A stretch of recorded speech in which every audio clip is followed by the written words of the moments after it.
안녕하세요, 청산의 산다입니다. 자, 이번에는 반송 두 개 수형을 좀 비교를 해서 손질에 가는 방법에 대해 좀 알아보겠습니다. 자, 이 나무하고 모양을 한번 잘 봐보시죠. 그래도 어떤 게 보기에 모양이 조금 더 괜찮은가. 뒤에 배경이 확실히 표시가 나게. 자, 왼쪽 나무가 잘 보시면은 이제 이 나무가 이 반송에 비해서 곡선의 움직임이 살아있죠. 그러니까 덜 단순함을 느껴서 모양을 보는 관상용으로서는 이런 수형의 반송을 더 쳐주죠. 개인의 취향에 따라 다를 수는 있겠지만, 그러면 보는 사람이야, 그냥 모르는 사람이야, 이게 좀 나은 것 같구나 지나갈 수 있지만, 직접 키우거나 재배하는 입장에서는 그 세밀한 부분을 알아야 더 좋은 방향으로 키워갈 수가 있습니다. 자, 이 한번 봐보세요. 자, 여기 아래서부터 곡선이 흐름이 조금 더 다양하게 살아 있어요. 이 지그재그로. 그러면은 이것은 제가 몇 달 전에 이제 조경 오래 하신 사장님 있는데, 이제 너무 나이 드셔갖고 나무 보기도 귀찮다고 8개인가를 저한테 가격 적정한 저기 주고 그냥 뽑아가라고 그래서 제가 키워 와서 심어 놓은 거예요. 그래서 한 3, 4년 귀찮아서 다듬지도 않았다고 그러시더라고. 그래서 제가 이제 자를 건 자르고 전지를 해 놓은 건데, 그래도 어려서부터 손질을 해서 이 곡선이 살아 있어요. 근데 이제 이 나무는 누가 당근에 저렴하게 처분한다고 했길래 저도 이제 이거 아주 강전지를 그때는 해놔서 이 소나무 순도 몇 개 없었어요. 네, 근데 강전지 한 상태에서 조금 이제 순이 나왔는데,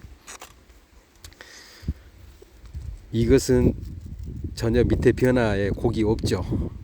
상당히 오랫동안 방치하다가 이제 나중에 조금 이제 이걸 수영을 잡은 거라고 볼 수가 있습니다.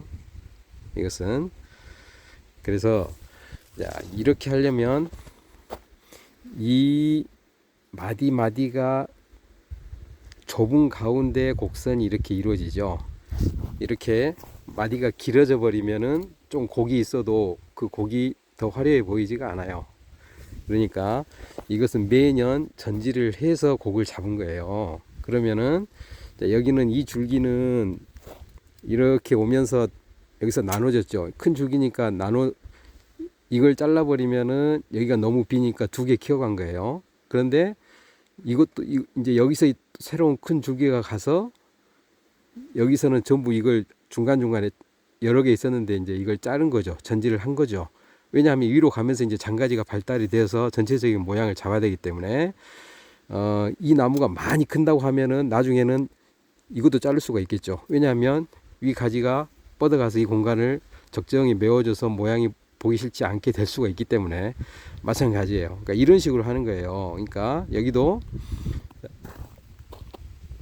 지금은 이 상태에서 밋밋하게 갔잖아요. 그러면 원래는 여기를 잘라버려서 이 가지를 살려서 곡선을 줄 수가 있어요. 그런데 지금은 이게 더 크면은 가능하지만, 지금은 이제 여기를 무조건 이 가지를 제거하면은 곡선은 살게 되지만 이 공간이 너무 비어서 균형이 안 맞기 때문에 이건 남겨놓은 거죠. 그래서 밑에는 굵은 가지만 놓으면서 전지를 하나씩 해 가지만, 위에는 여러 개, 끝선에서는 여러 개의 가지, 서너 개의 가지가 있는데, 자, 이걸 나중에 이제 전지를 한다고 하면은 이 양쪽의 것을 제거하기보다는 가운데 것을 제거해야 곡선이 생기는 거예요. 이 곡이 생기는 거예요. 무슨 말인지 알겠죠? 그러니까 여기서도 마찬가지죠. 지금 이 가지에서 이렇게 오는데, 이게 나중에 커서 전지를 한다 했을 때 이 오른쪽 가지를 제거해 버리면은 곡이 살아있는 게 아니죠. 직선이죠. 그래서 이 왼쪽 가지를 제거해서 곡을 만들어 주는 거예요. 그러니까 여러 개 뻗어 있으면, 자, 여기 3개가 뻗어 있습니다. 3개가 뻗어 있으면은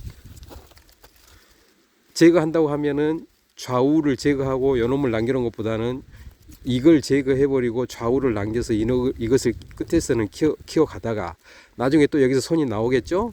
마찬가지. 그러면 가운데 걸 제거하고 옆에 걸 키워가고, 그러면서 이게 이제 많이 컸을 때 밑에 있는 가지를 제거해서 더 솎아주고 그런 식으로 가야 되겠죠. 이걸 잘 이해를 하셔야 반송 같은 경우는 이 전지를 하는데 조금 더 어려움이 없어요. 다시 한번 정리를 해 보겠습니다.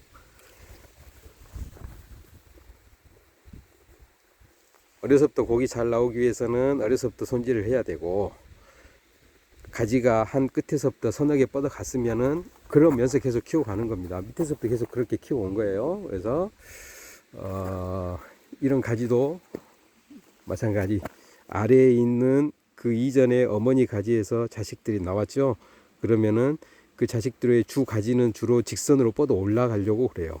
그러면 이게 직선으로 뻗어 올라가려 하는 가지를 양옆은 없애버리고 요놈만 계속 키워가면은 이게 곡이 없어요. 그래서 가운데 걸 무조건 솎아줄 때는 가운데 걸 솎아주고 좌우를 키워가는 게 나중에는 곡을 빨리 살리는 게 되고, 자, 이 가지하고 이 가지가 사이가 너무 길어지면 길어질수록 볼품이 없어요. 그러니까 이게 2, 3년 묵어버리면 이게 너무 이렇게 길어져거나 아니면 갑자기 비료를 많이 해서 이게 이 가지가 갑자기 커져 버리면은 이 다음에 전지할 때 이게 모양이 볼품이 없어지거든요. 그래서 소나무는 너무 영양분이 많게 비료를 많이 해서 빨리 키우는 것은 조금 모양이 더 떨어지는 경우가 많습니다. 전지하는 것도 그래서 끝선에서는 이렇게 여러 개 지금 살아 있어요. 그러면 내년에 이제 전지할 때는 전체 균형을 봐가면서 지금 이 가운데가 세력이 제일 왕성하니까 이걸 키워가야지 하고 요놈 키워놓고 요걸 잘라버리면 모양이 더 없어져 버려요. 그러니까 이 중에서도 좌우로 곡선이 나올 수 있는 좌우 가지를 살리고 이걸 잘라 놓고 서서히 모양을 잡아가는 게 낫죠. 곡을 만들려면 직선은 어찌 됐든 이런 유형은 조금 조형 소나무 입장에서는 모양이 조금 더 떨어진다고 보시면 되는 거니까요. 그래서 이런 부분을 반송이든 일반 소나무도 똑같습니다. 전지하는 그런 의미에서는. 그래서 곡을 주기 위해서는 그런 식으로 전지를 하고, 그 다음에 반송을 고른다고 했을 때는 이와 같이 조금 더 곡이 있는 걸 구입을 해서 키워 가시면 모양이 더 예쁘고 기본적인 이런 사항을 알아주시면 좋을 것 같습니다.